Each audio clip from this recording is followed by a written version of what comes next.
Hey everybody, welcome back to another week of film history. This week is our final week of film history in the course. We didn't quite make it to present day, but we did make it a long way through film history, starting all the way in the 1800s to the 1970s, and even toward the very end of the 1970s there. We have more 1970s stuff for you this week. But before we get into that, we should at least mention some things going on with the course. Remember, next week you'll have a sort of quiz, just like what we had at the midterm. It's a quiz that covers the entirety of the course. So it'll kind of give me some sort of evaluation of how well you picked up course materials throughout these 14 weeks or 15 weeks at this point. So that won't be available until 1 week from today, or the day that this is published anyway. You should see that, and you should have that available to you for a full week. If you haven't already done it, remember that you have an opportunity to request a specific time or schedule a specific time for your final presentation. That is still open, and it'll remain open up until right before people start giving the presentations and stuff. So if you try to record your stuff and then it somehow doesn't work out and you need to reserve a time for a live presentation, chances are there will still be a slot available for you the following week. But if you are trying to record, remember you have to have that stuff in a week before the final week of class. That will give you a little bit of latitude. That way, if you have some kind of technical issues, you don't just get a 0 on the thing. If you have those technical issues, make sure that you reserve a time slot. We do it over Teams or Zoom or Google Meet or whichever thing works best for you. I'm open to all things so long as you give me a little bit of a heads up as to what you want to do. Now, I also got an email from a student asking about the Success Center requirement for your paper. Remember, we have all those checkpoints for our paper along the way, and one of the things is you need to take your paper into the Success Center, or your rough draft of your paper, so that they can give you feedback on things like formatting for MLA, as well as just general writing stuff. This student was asking if you can use Scotty via Blackboard. So that's SCOTY. I had to do a little bit of research, but this is just the Success Center online. So if you are not attending courses at SWIC, you can't get into the Success Center in person. Or even if you just want to take advantage of being able to contact the Success Center via online or remote access, you can just log in to Blackboard. There's a whole class called Success Center Online Tutoring for you. That's the Y in there. And you have to kind of enroll in the class. There are some steps in there, and it might be a little confusing, but I found a step-by-step guide for you.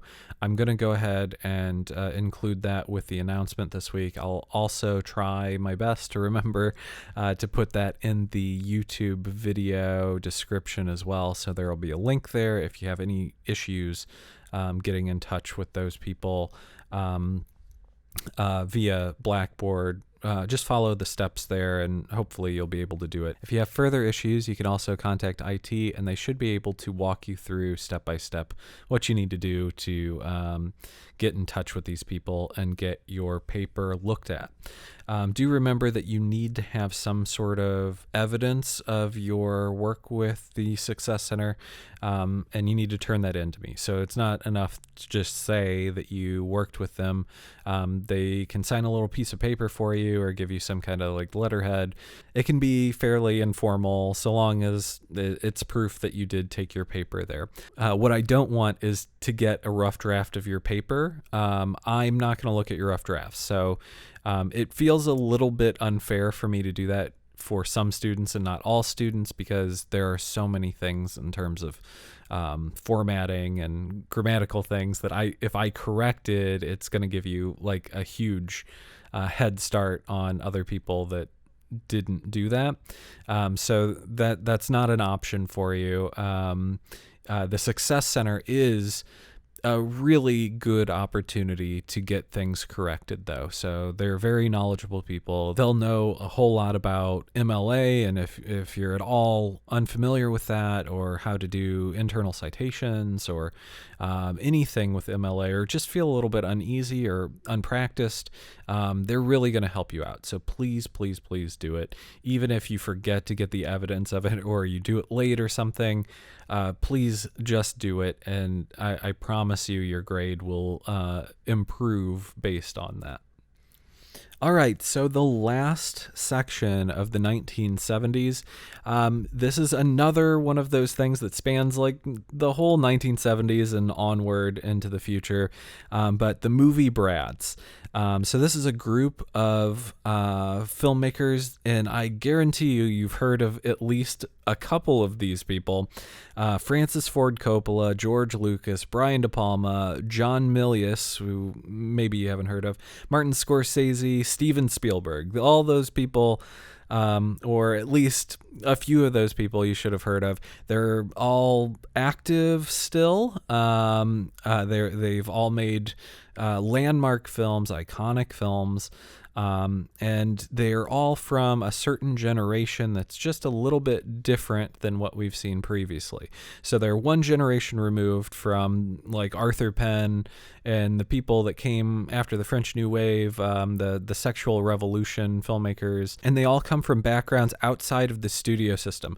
So they're almost all of them, except for Steven Spielberg, are coming from film schools. So we talked way back when about Russian film schools, and that was in the silent film era. But these are American film schools now. A lot of them in Southern California. USC is where a couple of these guys come from. As children, they saw films from the golden age of Hollywood.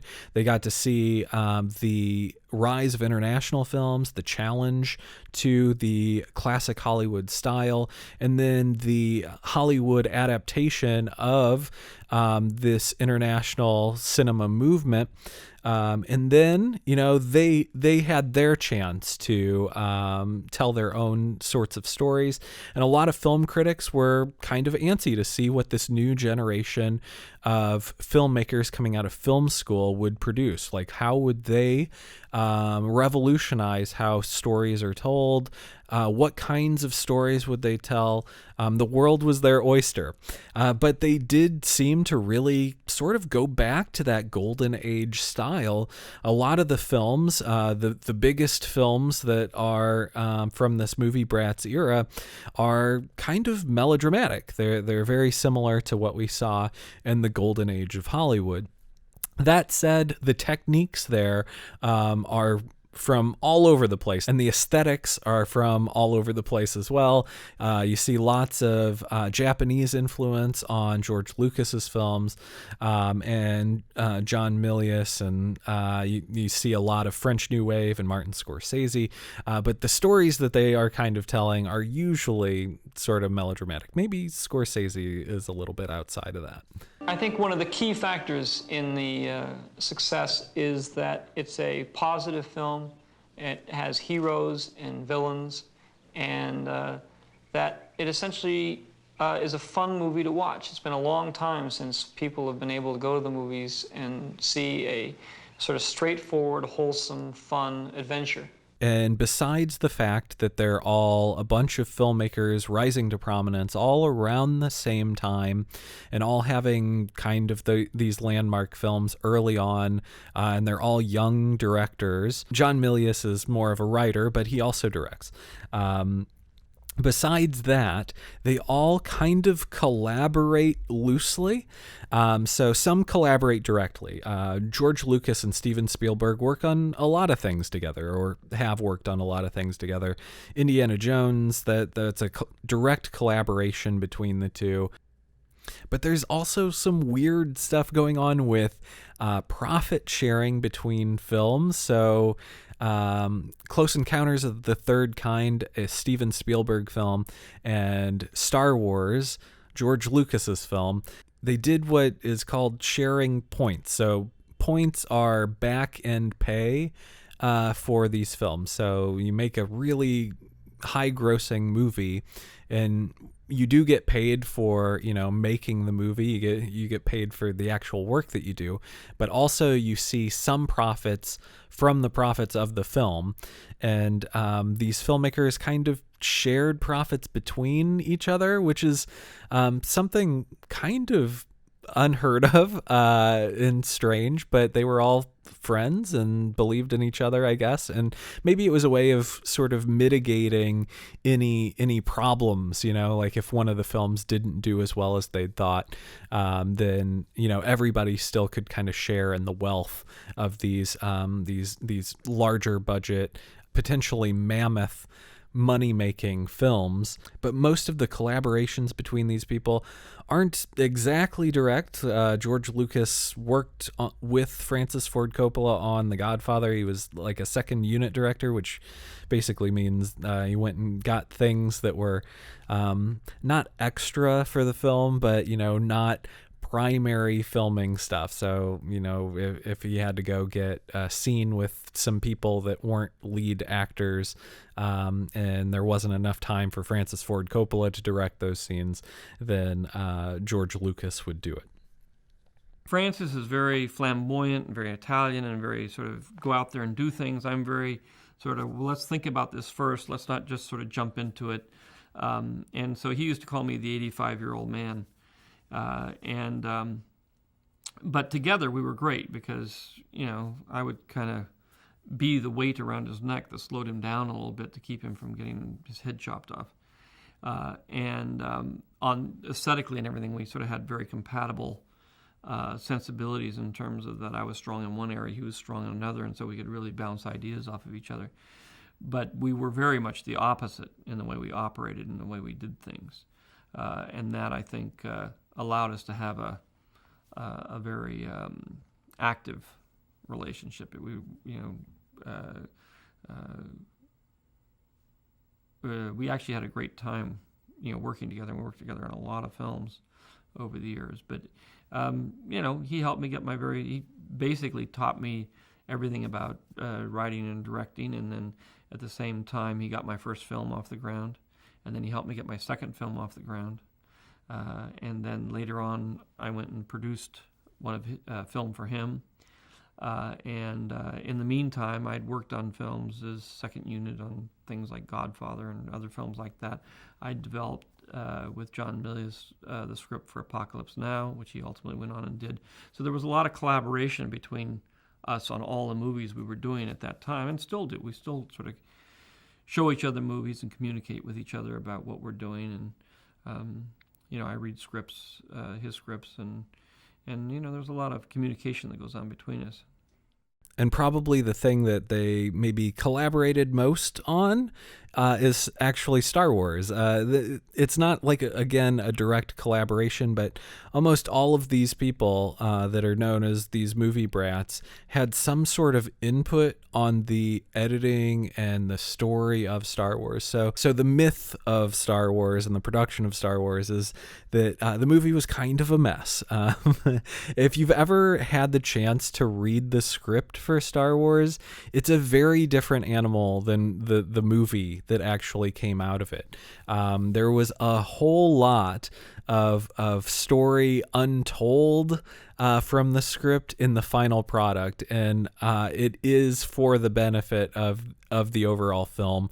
And what George Lucas filmed was very much a big world, but maybe way too much story and too unrefined to appeal to a mass audience. But Spielberg and Scorsese and Milius, they all kind of came together to give Lucas plenty of feedback and help with the editing process and turn what could have been a monumental disaster into the biggest film at the time, the most popular film of its time. But before that was the most popular film of the time, we had the very first blockbuster film, and that was Steven Spielberg's Jaws, the movie that we will watch for this week, and the only big landmark film from any of the Movie Brats available on HBO Max. So if you wanted to look at some of these other movies, and I highly recommend them, like Taxi Driver from Martin Scorsese, or The Godfather from Francis Ford Coppola, or if you even wanted to jump a little bit forward to like Apocalypse Now from Francis Ford Coppola, which was written by John Milius, those movies are amazing movies. They are works of art. They are movies to be studied by film historians, but not readily available via the means that we're used to for the course. But Jaws is, and we're going to take a look at Jaws. The Hollywood hacks laughed when Universal Studios chose a 26-year-old Spielberg to direct the horror thriller Jaws. The snipers crowed again that he was finished when his giant fish story went way over budget. Nevertheless, since then, he's been called the greatest master of suspense since Alfred Hitchcock. And Jaws, the most unsettling picture since Psycho, the most fearsome since King Kong. Everybody suggested I quit after Jaws. They said, no movie will ever make this much money. And I kept saying, but don't you realize that I might make a picture that makes no money, that you might not like at all, but that might be my best picture as far as I'm concerned. So if you're not motivated by money and success, how are you handling the fact that you've now got both? Well, I don't have to handle it so much as long as I can feed the dog. You know, as long as the dog eats, we're real happy. I don't support a big family. This is about it right here. People like yourself and the new movie makers, people like George Lucas, Francis Coppola, are certainly very different kind of people from the old movie makers. Do you feel that you are that different? Yeah, I think we're motivated by work and by the films we make, less about what the films can earn for us and how we can spend our leisure time. So how is Hollywood handling people like yourself? Well, they kind of reject people like me and Francis and George. We're sort of we're not really part of the Hollywood party circuit, as it were. I don't get invited to any parties. I haven't been invited to a Hollywood party in about 5 years. Would you go if you were invited? Well, if I knew the people well and they were friends of mine, I'd like to see what a Hollywood party is like. I mean, I'm not on the A list here. I'm on like the D list. Because I don't really think that I'm considered part of the old Hollywood fabric. I'm this weird kid that makes movies, and George is this weird kid who lives in Northern California who's rejected Hollywood by moving 400 miles away. And Francis is just weird. But a little bit like Star Wars, it took a lot of effort to get Jaws to the point at which you see it now. There's a lot of helpful editing going on in Jaws, taking away a lot of the issues that they had with special effects, especially, just the big mechanical shark that was supposed to appear a lot more throughout the film. But just by sort of removing that shark, it does a lot for us as audience members. It lets our imagination fill in the horror, the terror of this big, scary animal that we can't see all of until much later in the film. Likewise, there was a lot of massaging of the script. So Steven Spielberg certainly wasn't the first filmmaker involved with this movie. He very much wanted to make the movie, though. He happened to have made a film for the producers prior to Jaws and noticed the novel on the producer's desk, and it was unpublished at the time. So the novel hadn't even come out yet, but the producers had already optioned the rights for a screenplay, and he read the book. He loved the book. He thought it was like the best book he'd ever read, and he very much wanted to make the film, so he He lobbied, he petitioned, he talked a lot with the producers, and eventually convinced them that he was the right person for the job. He did a whole lot of rewriting with several writers. So let's not go into all of those writers, but several writers worked on the script, including the writer of the original book, but a whole lot of the first 2 acts are rewritten, so very different from the book.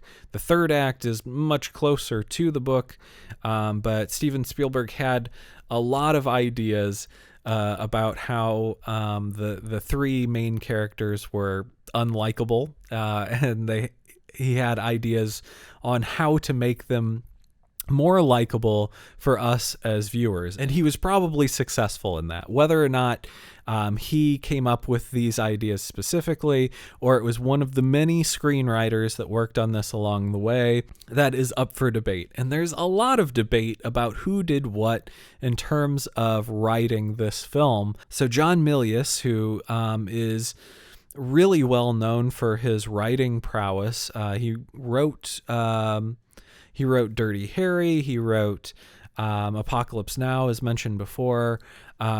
He didn't write the script, but he sort of polished areas of the script. The thing that most people attribute to him is Quint's monologue about being in the Navy and being picked off by sharks one by one, and whether or not that was all John Milius or that was a collaboration between him and the original novel writer, or it was a collaboration between both of those people and Robert Shaw, the actor who plays Quint. Depending on which interview you read or watch, you'll get a different answer to that. But he was certainly involved with the writing, so that's one more example of a collaboration between these movie brats. Now, even though I suggested that you can go out and look at Apocalypse Now, Taxi Driver, The Godfather, and didn't mention Star Wars, is because it's very hard to see Star Wars in its original 1977 cut. There's a whole lot of things that have happened, the George Lucas effect, right, where he goes back and alters his old movies. It's kind of an unfortunate thing that more people don't have access to the original Star Wars, because there's a whole lot of good work that is painted over. So the special effects in that movie are incredible, but you have now CGI from the late 1990s and 2000s and onward plastered right on top of it. So you don't get to see Academy Award winning work present in the film, even though it's maybe slightly flawed. It's flawed for its time, and in context, I think that we could easily understand certain limitations with special effects at the time. But we'll skip that one. If you ever have the chance by some means to see the original Star Wars, and it was just called Star Wars, not Star Wars A New Hope, just Star Wars alone, I highly recommend the film in that form, especially if you haven't seen it before, just to see what was possible at the time and to see it in the right context, to see all of those international influences on the film in like this kind of classic golden age Hollywood style. It's certainly something that's very different, very interesting, could have been a catastrophe, but it happened to be the most popular, highest grossing film of its time, and still a very popular franchise today. Jaws, on the other hand, would have a few sequels, none of which would quite hold a candle to the original film, none of which Spielberg had really any involvement with. So you're not missing out on too much if you happen to skip the sequels and just watch the original again, even if you've seen it before. Watch it in the context of film history, so you know what's going on in this period of time. You know what came just prior. You know what's going on all on the periphery in the same decade. So watch it with that context, and maybe give a thought to one of the earlier questions that we had about cult films and how they may have found some prominence in the 1970s where they wouldn't otherwise. A whole lot of people that didn't go to see films were inspired once again to go to the movie theater and see movies after films like Jaws and Star Wars. So let's take a look at Jaws. You are free to write about the film however you'd like. If you want and you have access to one of those other films, either The Godfather, Apocalypse Now, or Taxi Driver, you are free to also look at one of those films instead. But regardless of the film that you choose, you have a whole lot of creative freedom to write about these films however you'd like, with one caveat. You need to write about the historical context of the production of these films. So think about it from the perspective of someone seeing this in the 1970s. What kinds of films had you just seen previously? What kinds of films are coming out around the same time? And why is this an important period in film history? All right, it has been a really awesome time talking into this microphone and pitching you some stories about film history. I hope that you've enjoyed our little experience together. The class certainly isn't over yet, but these lectures are, and your blog is about to be. You have one left. You may have already completed that with one of the lessons previously. Remember that even with some of these instances where you got to choose between one lesson or another lesson to write about in your blog, you are responsible to watch all of the films and study about these lessons in particular. You just don't have to necessarily write about them. So I will get to your blog entries, and I hope that you feel like you've learned something throughout the course of the semester.